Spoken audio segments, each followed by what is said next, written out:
Lecture de la lettre aux Hébreux. Frères, le Christ est le médiateur d'une alliance nouvelle, d'un testament nouveau, puisque sa mort a permis le rachat des transgressions commises sous le premier testament. Ceux qui sont appelés peuvent recevoir l'héritage éternel jadis promis. Car le Christ n'est pas entré dans un sanctuaire fait de mains d'hommes, figure du sanctuaire véritable. Il est entré dans le ciel même, afin de se tenir maintenant pour nous devant la face de Dieu. Il n'a pas à offrir lui-même plusieurs fois comme le grand prêtre qui, tous les ans, entrait dans le sanctuaire en offrant un sang qui n'était pas le sien. Car alors le Christ aurait dû plusieurs fois souffrir la passion, depuis la fondation du monde. Mais en fait, c'est une fois pour toutes, à la fin des temps, qu'il s'est manifesté pour détruire le péché par son sacrifice. Et comme le sort des hommes est de mourir une seule fois et puis d'être jugé, ainsi le Christ s'est-il offert une seule fois pour enlever les péchés de la multitude. Il apparaîtra une seconde fois, non plus à cause du péché, mais pour le salut de ceux qui l'attendent.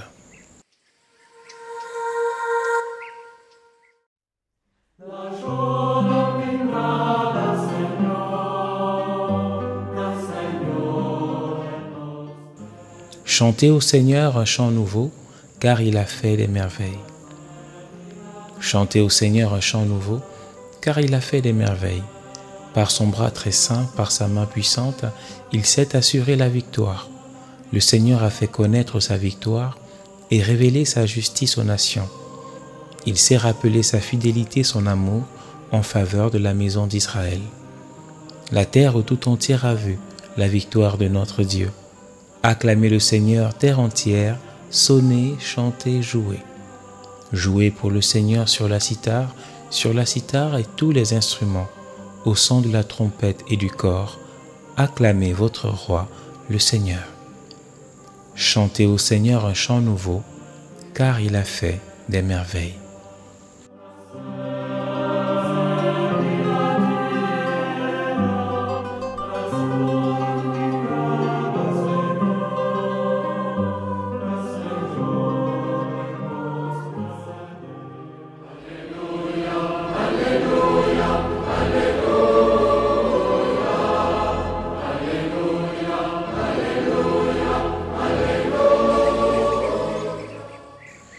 Alléluia, Alléluia.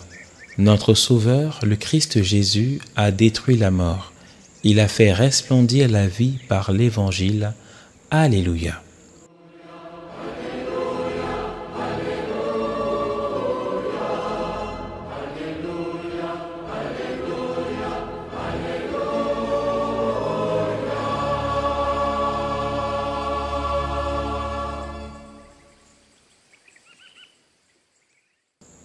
Évangile de Jésus-Christ selon saint Marc. En ce temps-là, les scribes qui étaient descendus de Jérusalem disaient « Ce Jésus est possédé par Béelzéboul, c'est par le chef des démons qu'il expulse les démons. » Les appelant près de lui, Jésus leur dit en parabole « Comment Satan peut-il expulser Satan? Si un royaume est divisé contre lui-même, ce royaume ne peut pas tenir. Si les gens d'une même maison se divisent entre eux, ces gens ne pourront pas tenir. Si Satan s'est dressé contre lui-même, s'il est divisé, il ne peut pas tenir. C'en est fini de lui. Mais personne ne peut entrer dans la maison d'un homme fort et piller ses biens s'il ne l'a d'abord ligoté. Alors seulement il pillera sa maison. Amen, je vous le dis, tout sera pardonné aux enfants des hommes, leurs péchés et les blasphèmes qu'ils auront proférés. Mais si quelqu'un blasphème contre l'Esprit Saint, il n'aura jamais de pardon. Il est coupable d'un péché pour toujours. Jésus parla ainsi parce qu'ils avaient dit « Il est possédé par un esprit impur ».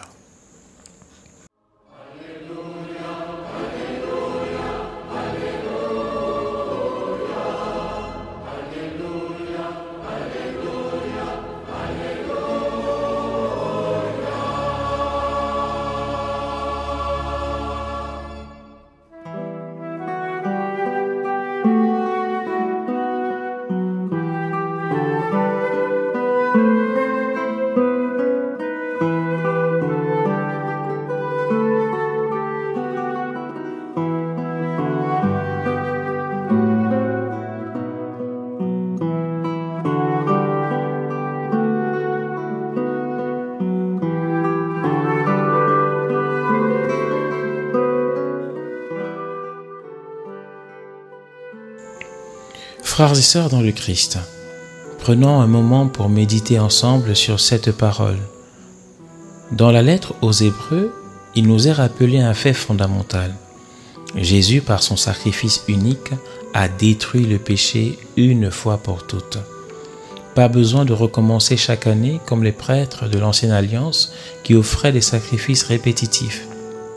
Jésus est allé directement au ciel devant le Père pour intercéder pour nous. Ce n'est pas juste une image ou une idée, c'est une réalité qui nous concerne aujourd'hui.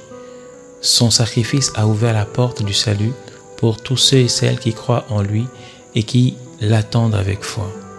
Dans l'Évangile, Jésus est accusé par les scribes d'être possédé par le chef des démons.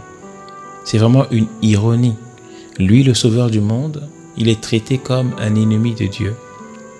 Par jalousie, par malice, ceux qui se prétendent être ses adversaires voient en lui quelqu'un qui tire sa force du mal alors qu'il fait le bien.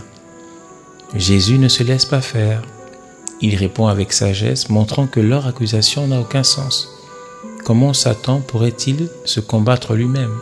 Cela reviendrait à détruire son propre royaume.